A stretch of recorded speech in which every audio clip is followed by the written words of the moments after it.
Hello, everyone, and welcome to another episode of We Should Have Recorded That with Phil and. Adam. Hey, Adam. Hey, Phil. It's good to be on Zoom with you from a different is. location this week. Yeah, we both are in different locations this week. Yes, for those of you who are watching and not listening, you see that our backgrounds are different than usual. For those of you who are listening and not watching, I assume you cannot see that, so you'll just have to take our word for it. Yes, but we can tell everybody that we are recording in our schools at our schools right now. So. Yes, Phil, your background looks fantastic. Thank you. Yours does as well for a choral director. It's it's because I took a lot of stuff home when the pandemic started, and it's still in my dining room. When I finally haul it back to campus, then my office will look like a proper choral conductor's again. Right. Get your books back on the shelf. Yes, exactly. And I apologize if there's extra noise in the background, but my air conditioner is going. It's working today because we're getting up to 79 degrees Fahrenheit. That's pretty hot in Rochester. Right now. For mid-September, that's like a heat wave. I wouldn't mind 79 in South Florida right now. What's the temperature there? I couldn't tell. I mean, let me look on my phone really quick. See, well, it says here we're about 79 too. It's a pretty cool day today. Cool? That's hot. I would tell. So I'll random. The first few weeks of school, I was like being out there to welcome the students in. I was like sweating, I was like sweating the first week. It was terrible. I was like, I'm gonna have to bring an extra set of clothes if the weather keeps going like this because it was so hot. Yes. Well, I mean, I think that's really a pride issue, Phil. Okay. I think you should just let those children see your pit stains. Okay. I had a professor, I won't name him, but when I was an undergrad, I had a professor who was just more comfortable in his skin than anyone else I've ever known. And that professor, he did not care that just the profuse sweating, it did not deter him from just owning the room. And I still aspire to be that kind of person. Yeah, I guess me too. Yes, me too. I don't know. I think there probably there can be a deficiency in his emotional emotional quotient. No, it just means that he's very comfortable with himself. I think it's something to be admired. I don't think I would agree with that. You don't admire profuse sweaters? I don't mind profuse sweaters, but maybe you should think about what's going on. Like, maybe you should look into that. All right. Well, I will say this is definitely TMI. Definitely TMI for our podcast and our listeners. But let me just say, I have two different kinds of deodorant. Okay. On normal days, I put on like a Tom's all natural organic, no aluminum deodorant with no antiperspirant qualities. So if it's like a normal day, today's a normal day. I'm not even wearing a tie today. Today's a normal day. That's what I wear, like something that I think is probably healthier for my body. But if I'm traveling or presenting or have something high pressure that day, I have a different deodorant that's like the strongest antiperspirant you can get without a prescription, because I do not want to take any risks of profusely sweating. So after I have not yet achieved the comfort with myself that my professor had. I mean, we are like I think this conversation is good. Like this is like guys, like this is what you are listening for. Like this is the type of conversation you want to listen for. Well, Speaking of people who enjoy listening to us, right, we should Phil, do that. do you want to read the comment of our mutual dear friend? Let me pull it up and I can read it. It's really exciting. All right. Well, so while you pull it up, I will just say this is Caitlin Barron. She, you and I both knew her from Mississippi. Right.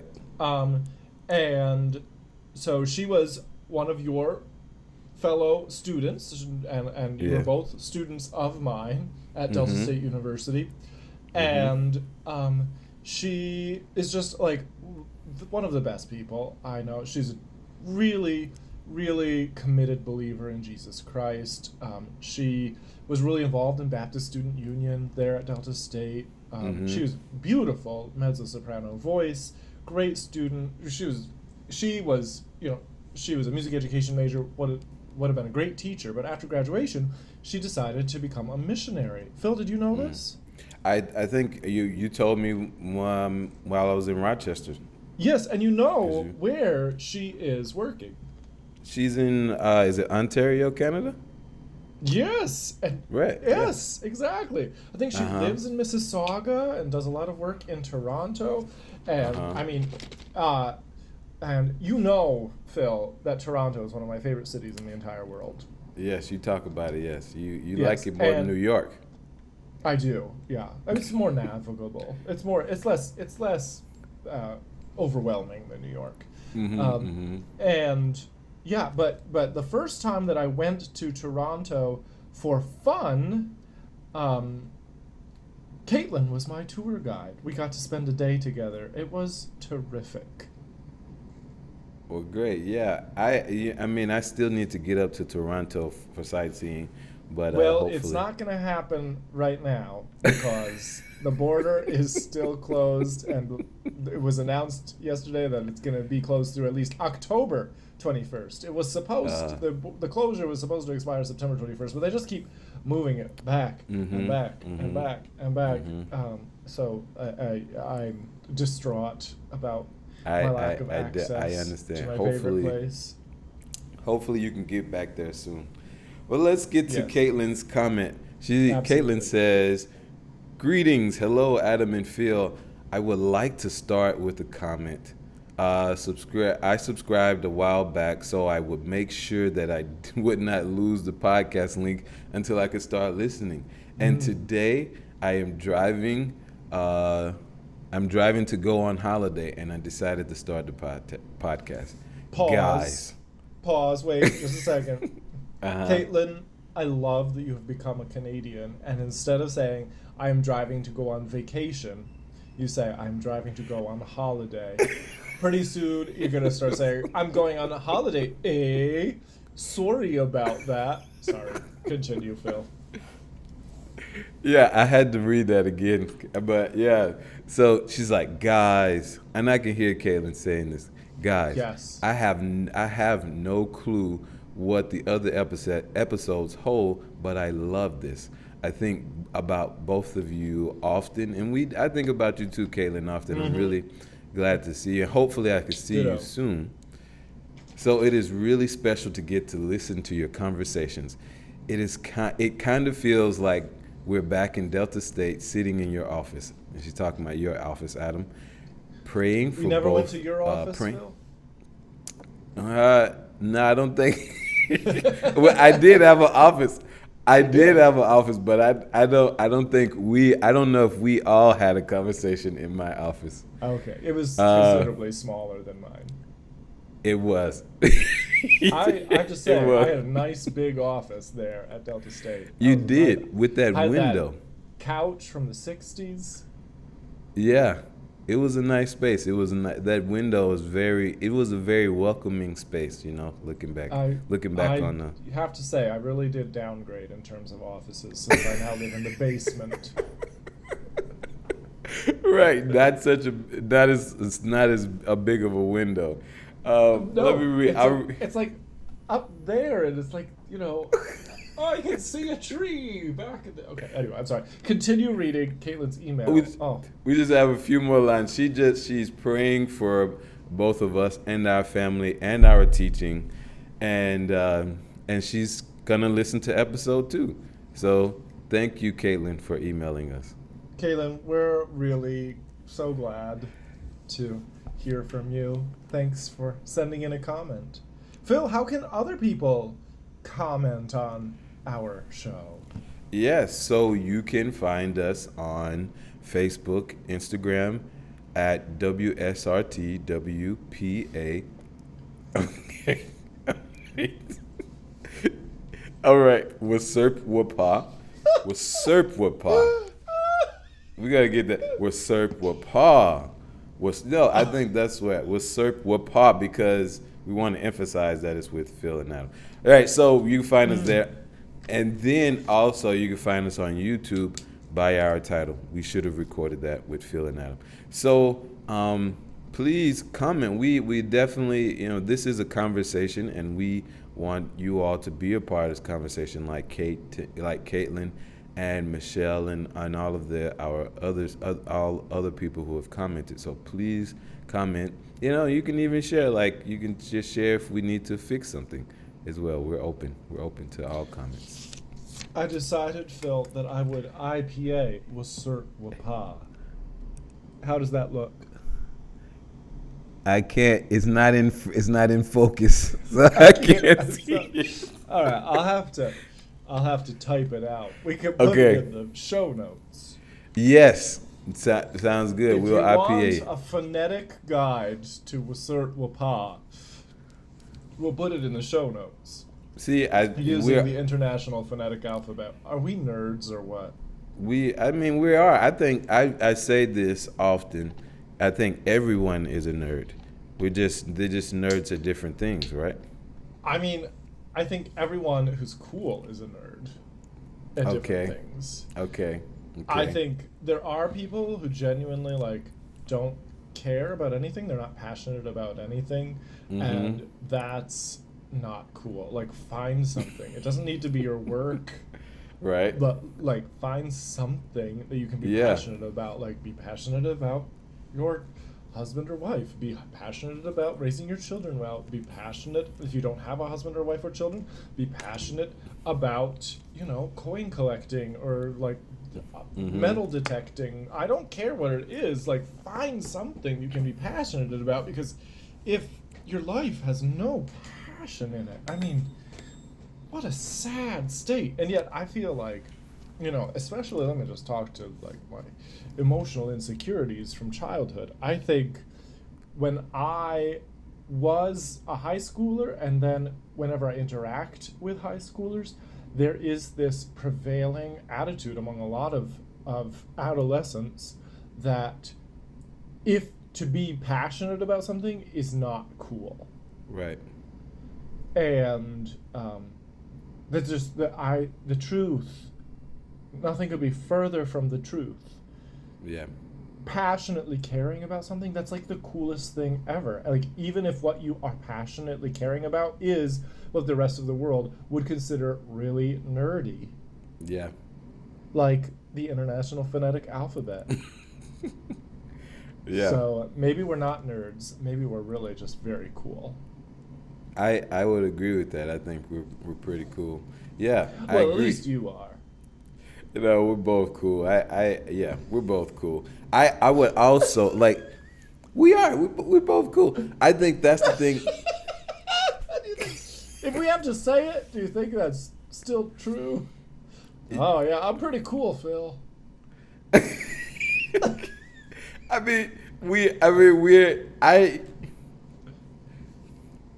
I think that it can still be true. We're not tattooing it on our forehead or just we're not. Episode is not about how cool we are, but we're just What is this episode about? This episode, we are as we're kind of rambling here. We're gonna talk more about career trajectory and kind of what those type of things in our life. So that's kind of I think starting with the idea of being passionate is like is a good place to start, because Segue. yes, beautiful. That was a beautiful segue, because I mean you really. I was thinking about this the other day. I see these commercials where this lady asked people, "Who went to a job today where you really didn't want to go to it?" And she's at the school, and she's talking to her class, and while I kind of get what she's going after, I think the idea that I'm always gonna want to go to work is not true, even for people who really love what they do. Oh yes. Oh yes. Right? Yeah, we don't always want to go do our job, even though we really enjoy what we're doing. And so like that passion is different than just, okay, every morning I want to wake up and go to work. Yes. And for me, I have always found that those days that I don't feel like going to work, it's like almost never at the end of the day am I like, oh, I should have just stayed home. I don't understand why I have. They're pretty rare, I have to say. Usually I'm looking forward to going to work. But those days when I don't look forward to going to work, when I actually get into the midst of doing my work, I almost uniformly love the work. So Yeah. I can't understand myself why I have those days where I don't want to go to work, even though my experience has taught me that if I just get into the office and get with my students and start making some music, that I will be living my best life now. Yeah, yeah, and I agree with that. Yeah, I definitely agree with that. When, whatever the anxiety is. I mean, I think like that's probably the where it starts. Like we're anxious for some reason, and I think in this time we have a lot to be anxious about. But Yes. but we're there's some anxiety there. But like you said, when you get into the rehearsal space or get into the classroom, I mean, yeah, even while as you're kind of talking and getting it going, like you realize, man, I do really enjoy this, and I don't know why I was so anxious. Yeah. Yes. Absolutely. Um, so, Phil, we gave sort of a brief synopsis of our biographies in our first couple of episodes, but I think it would be useful if we went back and just shared with our audience a little bit more about the actual direction of our careers. The jobs we've had, and what we learned from those jobs, and what propelled us to go on to the next thing. So, do you want to start? Yeah, I'll start. I could kind of make this quick. So I shared before. I grew up in music, and so so even from an early age, I was very passionate about it. And I think in middle and high school, that it was kind of you in the influences, like, do I really want to stick with this passion, or am I going to try to fit in? And I kind of wobbled in there, but I still love music. I still participated in choirs. Like I said, Miss Matthews, we had Miss Matthews on, and other teachers, and doing music at church was still great for me. Where I really I at first I wanted to kind of be behind a soundboard, like what we're doing right now. I went to college the first time I shared this to do audio and video, more audio production, and while I was there, really got involved with the gospel choir, and I like I said, I really enjoyed making the music more than I enjoyed just being behind the board and capturing it, recording it. And fast forward, I'm taking lessons so that I could get a scholarship to go back to school. Now I said, man, I really like music. I think music can help me get money to go back to college. And so let me take some lessons to kind of, to kind of rediscover my voice or my piano skills and all those types of things. And I really enjoyed what I was learning and then sharing it with others. And so when I got back in school, and I was singing and taking other classes. I was actually studying to be, at that time, my major was computer science. So I was in this mathematics class, at the first part of the day, and then I was doing choir and stuff in the afternoon. But I was like, I really do like music. I love music. And I do enjoy teaching it. And at the community college, it's now called Coastal Alabama with Mr. David Ayers. Maybe we can hopefully one day we can have him on, because that's actually how he suggested I call you at Delta State. I think I may have told you that. Yes. But so that, long story short, that is at that school. And I shared before, I was actually teaching, doing kind of sectionals with the choir there. And while I was doing that, the little knowledge that I was taking from my voice lessons and my as I was sharpening my piano skills again, I was taking that little knowledge and teaching it and trying to help my fellow choir members. And I'm like, I really do enjoy teaching music. So that's how I got there. That's so good. Tell us about your current job. Oh, yes. Right now, I am a general music teacher at Miami Shores Presbyterian Church School. I'm teaching grades pre-K through 5th. And so I'm kind of in the middle of like the developmental ages. And I'm really enjoying it. Like, I was nervous when I started. When I preparing for this, I was grabbing materials. And actually, I'm still... I'm using those materials. Jump Right In. I love Excellent. Jump Right In, and using the music play by that is a part of that series for my younger children. And actually, just last week, I was walking in the hallway, and I shared this earlier today. I was walking in the hallway, hearing students babble on one of the tunes that I taught them, and I'm like, man, they're singing, it's working, and so that was really encouraging for me, like wondering, okay, is it working? Yes. This is not, one of the things that the Jump Right In is encouraging is music without words, songs without words. Mm-hmm. And that the whole concept of that I'm like, we don't do songs without words. Right.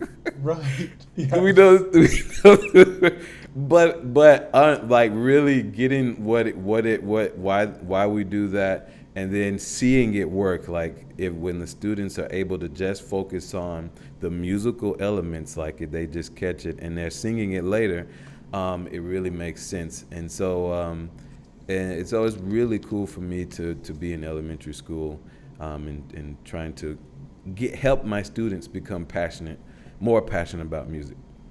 Yes. And Phil, what do you think, if you were to do something else after this job? We never make any assumptions. Maybe you'll retire from this job. But let's just dream.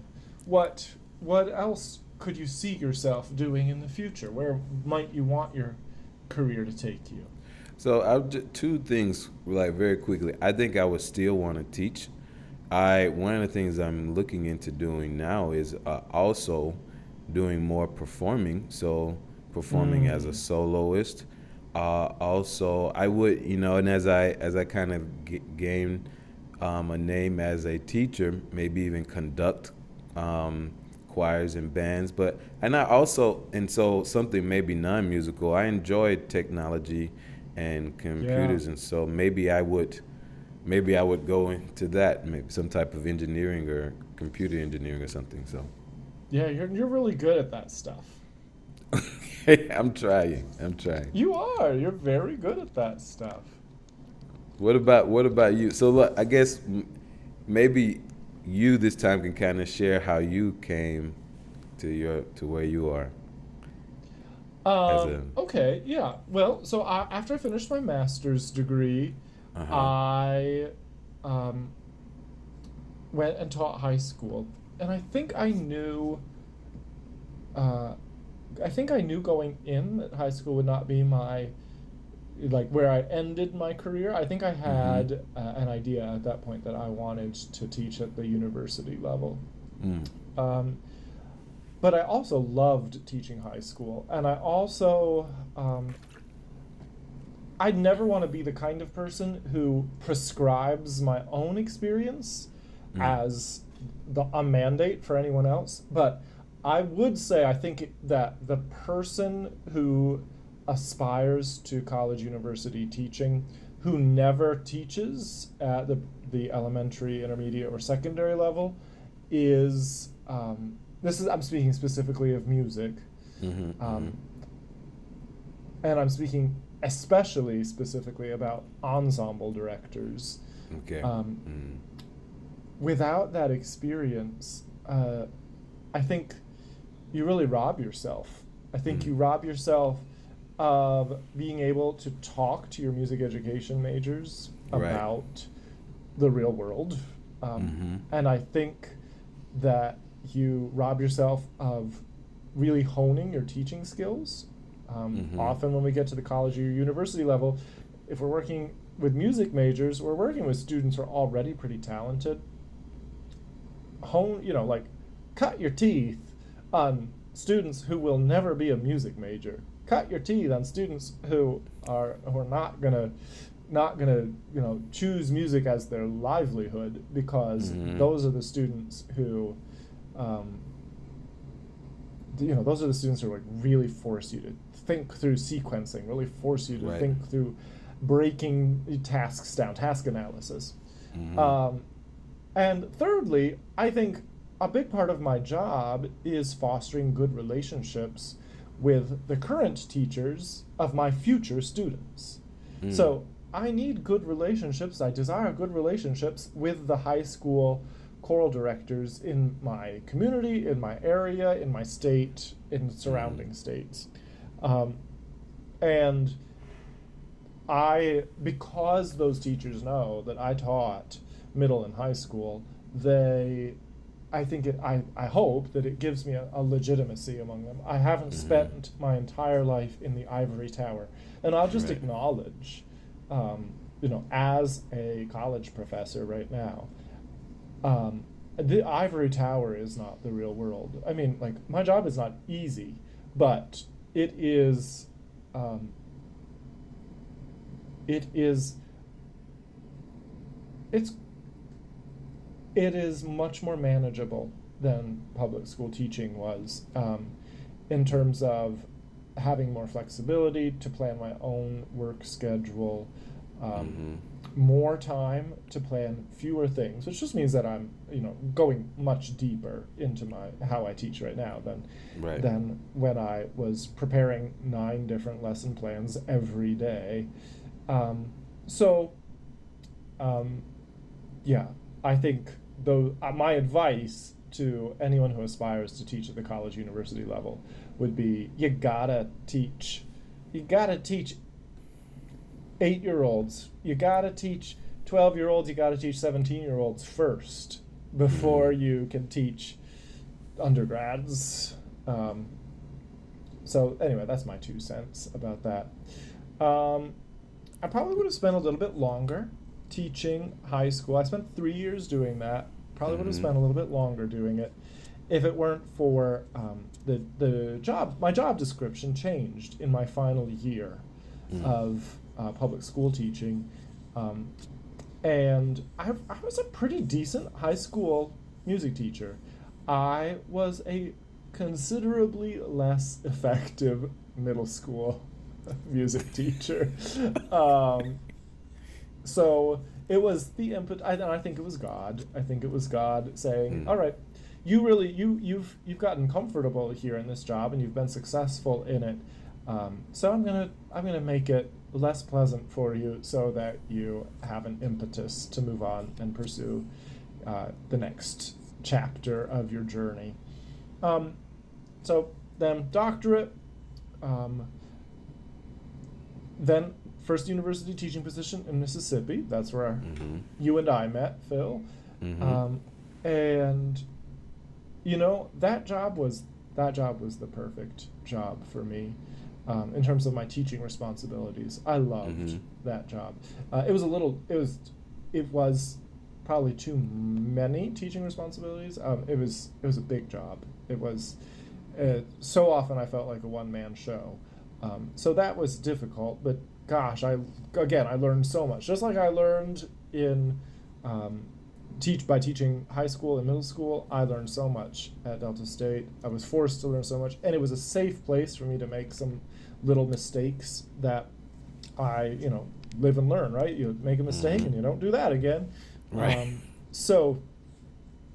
I really enjoyed that. The thing I didn't enjoy was that it was so far away from my family in Pennsylvania. So that's when I took the job here at Roberts and at Roberts Wesleyan College, and I love it. So that's been the trajectory of my career. And I will just say,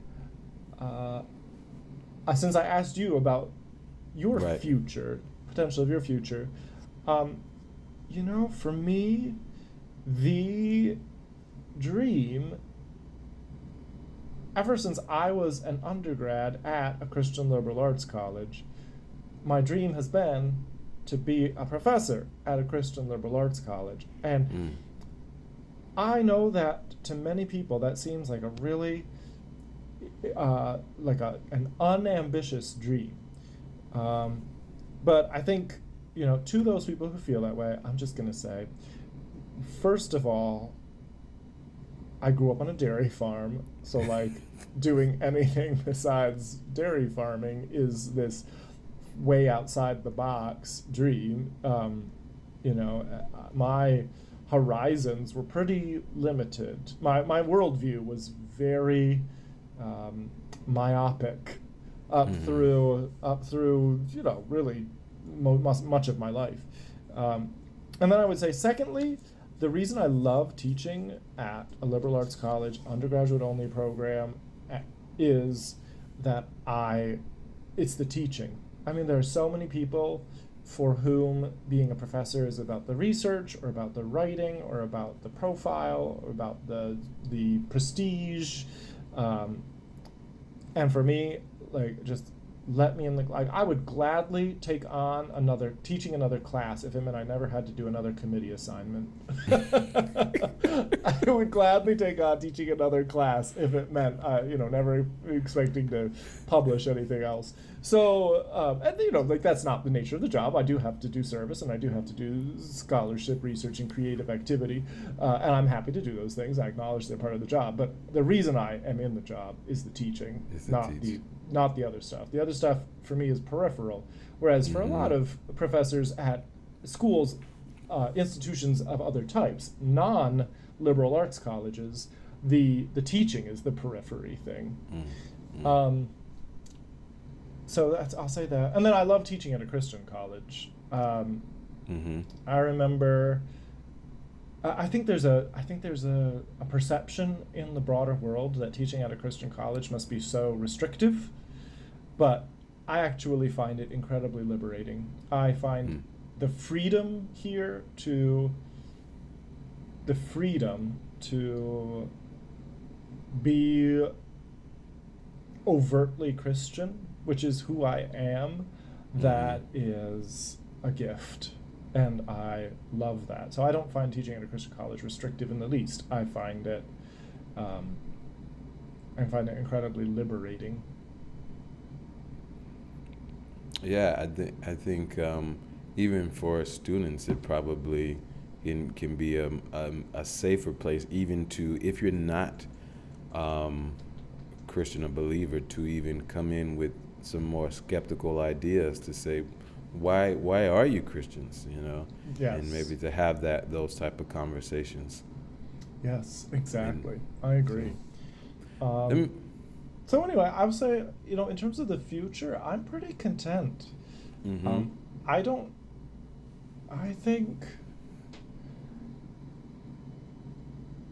I guess there are two things that could lure me away from Rochester, New York, and that would be a really sweet deal at a great school in a great city.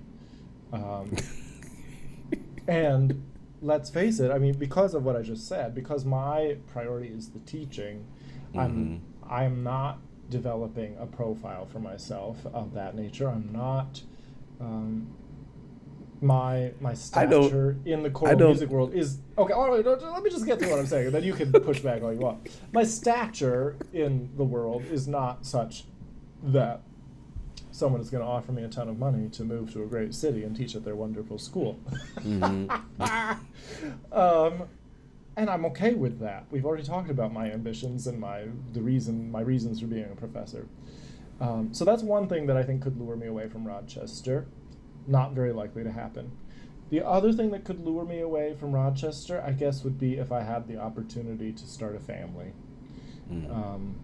And that, I have spent the first 35 years of my life really focused on career. So I honestly have no experience with the starting a family thing. So I have no idea if that opportunity were to present itself, how strongly or weakly it would I would hear that siren song. Well, as we've stated before, I mean, that's why I'm in South Florida. Yeah, right. So yeah, I mean, I think, that's good. I mean, and I think that's also, as you shared that earlier, like, that the reason why you came to Rochester was to be closer to your immediate family, and Right. and I think that is kind of an important part as we, as Christians kind of think about what we want to do next, thinking about being close to those people we love. Yes, so Yeah. true. Let me ask you this question, because more specifically, as a conductor and as a lover of opera, have you ever thought about being an opera conductor? Yes and no. I think very briefly, I have conducted opera in the past. Well, yeah, you still conduct opera. Yes, I do. I mean, but opera at Roberts Wesleyan College is not opera at the Met. Right. No, opera at no college is opera at the Met. So, the thing is that opera conducting as a career is not the kind of teaching that I want to do. Okay. I want to teach future teachers. Don't misunderstand me. All conducting is teaching. I mean, Right. James Levine is a teacher, whether he wants to admit it or not. And almost all music teaching involves some form of conducting. So the two of them are just not separable entities. And so but I want to be teaching future teachers. It has always been the rehearsal, not the performance, that excites me the most. And I also, opera conducting is like opera singing. It is an incredibly transient lifestyle. Yes, there's a glamour to being in a new city every week, but I really like coming home to the same house most nights and having my dog and not having to hire a dog sitter to raise her, and having relationships, deep, meaningful relationships here in my home city. That I'm in that way. I'm really grateful that I never knew that opera conducting was even an avenue that I could pursue until it was basically too late for me to Uh-huh. pursue it. Uh-huh. Uh-huh. You were like knee deep in teaching. Well, yeah, and I mean, again, it goes to how limited my horizons were, how myopic my worldview was. I think those were the words I used Mm-hmm. earlier. Mm-hmm. When you grow up on a dairy farm, and in rural northeastern Pennsylvania, I mean, I it wasn't until I went to college that I heard a professional symphony orchestra. It Mm. wasn't until I went to college that I saw an opera for the first time. Mm. You can't really dream about things that you don't know exist. Right. Right. And so I didn't know that stuff like that existed. Mm. Um, I wish I had, but I Mm. also submit to God's wisdom. Right. I submit to God's sovereignty. I might have desired that enough to pursue it, and I might have been a failure. I might have desired that enough to pursue it, been a success, and still been miserable. Mm. What I know for sure is that what I'm doing right now, I'm moderately successful and really fulfilled and happy and content. Yeah, I think we've talked before that even teaching, and whether it's music or not, it's about people, right? Yes. And I think I had to say, like, moderately successful does not describe that, because I know I came into, and I get chills kind of thinking about it. Again, I came into your second year at Delta State, and the choir culture, the people culture that you fostered there. I mean, I I had not experienced that level of intentionality in creating a culture. I mean, like I said, I had great teachers up to that point, but man, the intentionality, I could see it, and especially after working with you now singing for you and working with you for, I think maybe 4 years. I think now I see it over and over again at the beginning of every year, trying to bring the new students, choristers into that culture. That Yes. culture is intentional. So Sorry, someone knocked on my door. okay, no They problem. left. I don't know. I couldn't see who it was. It was a glare. Um, anyway, so I think, yeah, Phil, I hear what you're saying. It is really, truly the great honor of my life to be involved in my students' lives in that way, and to facilitate building a culture. I think, what's really satisfying is the longer I'm in a place, this is now my 4th year here at Roberts, the easier it is to get that ball rolling. The more ownership the students take over it. I wish you were here, Phil, to hear at the beginning of this year. There are so many impediments to building those relationships when you have to be physically distanced by 12 Right. feet. Right. And when you can't see half of their faces. There are so many impediments, and yet I still really feel good about the way that our culture is developing. And I feel even better because the credit for the way the culture is developing goes to the student leaders in the group, not to me. I feel like over the past 3 years, I've been setting expectations and hopefully empowering students to take ownership and facilitating sort of culture building, if you'll allow me to put it that way. And now, like, whereas in the beginning, in every place that I've taught, in the beginning of my time there, it felt like I was pushing a boulder up a steep hill, up, and it was so heavy. Now I feel like, this year at Roberts, I feel like the boulder is at the top of the hill, and I just have to sort of like flick it, and it rolls down. And it's moving. Yeah. Yeah. I think I see that too. I remember when we got there, and I won't mention anyone's name because we haven't gotten permission to do that. But I remember seeing a particular student, and I could see in them, this is someone who could lead this choir, and they are leading the choir now. And I think, like you said, I see that with I see it on Instagram. I see this. Yes. I'm following the choir, so I see those stories. And even though there is this, like you said, impediment of distance, they're still creating. There's still opportunities to create that community. And they, like you said, they're doing it. And that's really why I use the word foster, because, like you said, at the end of the day, that's what you want to happen. Yes. Right? Yes. And that's the beauty. Oh, there is beauty in that. And can I make a shameless plug on this platform for another platform? Okay. Please.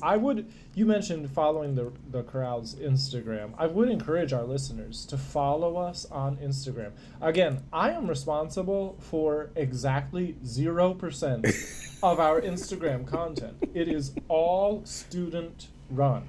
Yes. And I think they're doing a terrific job this year of getting what we do and who we are out there to the world. So please, dear listeners, if you're on Instagram, follow us. We are at The Roberts Chorale. Short and sweet. I like it. Yes. We will link that in our show notes. I will figure out how to link that in the show notes. One thing I want to talk about, as we're talking about being teachers, I would hear this all the time, and we don't hear it as much now, but those that can't do teach. And as kind of a dig to teachers, that if you're not able to be successful, if you're not able to do something successfully, you go and just try to teach it. And I think maybe that in music, that can kind of really be a stigma, that if you're teaching singing, oh, well, I guess you couldn't go do it yourself. That's why you're teaching it. Yeah. And I think I want to say to that, no, the teachers that I've had have been the best, have achieved in their field. Mr. David Ayers, he had traveled. This Dr. McGee, he is a great baritone. Professor Fee had a very successful career. And so I want us to really to get that out of our mind, that if you can't do, you teach. No, doers teach. People who are doing it teach others how to do it. So. Amen. Yes, and to be a great teacher, you have to be a great doer.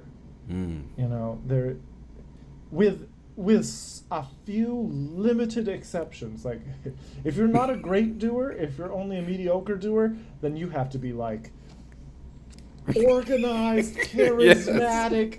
Like, you have to have all of these other things going for you. I just think it's easier to become competent.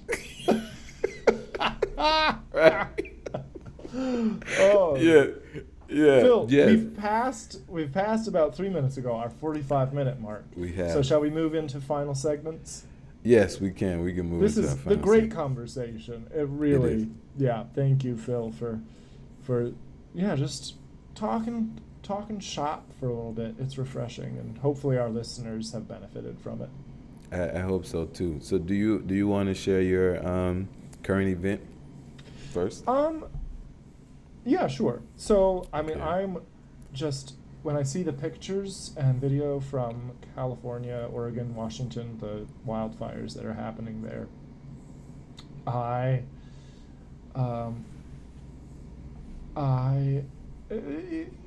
it is, the pictures just defy description. I can't believe it's real life. It looks like something out of an apocalyptic movie.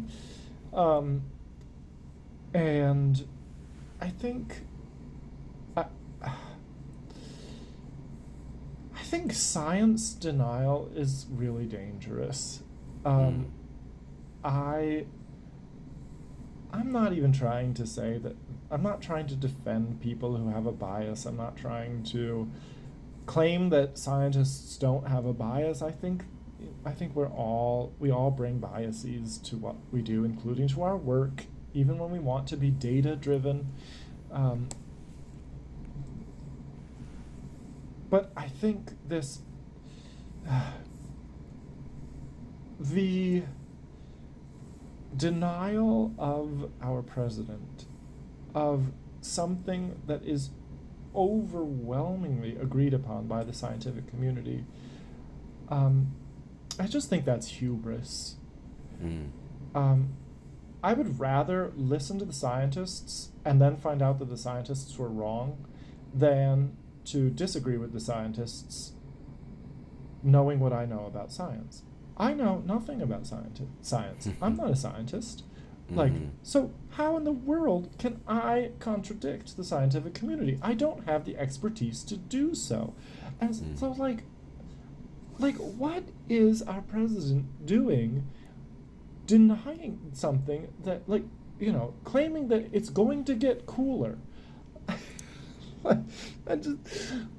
Phil, where does that come from? I mean, he is not a scientist. He is a real estate developer.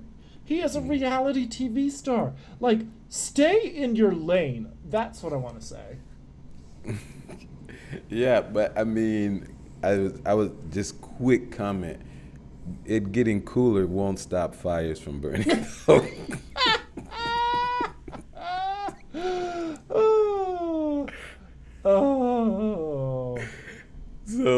yeah. Yes.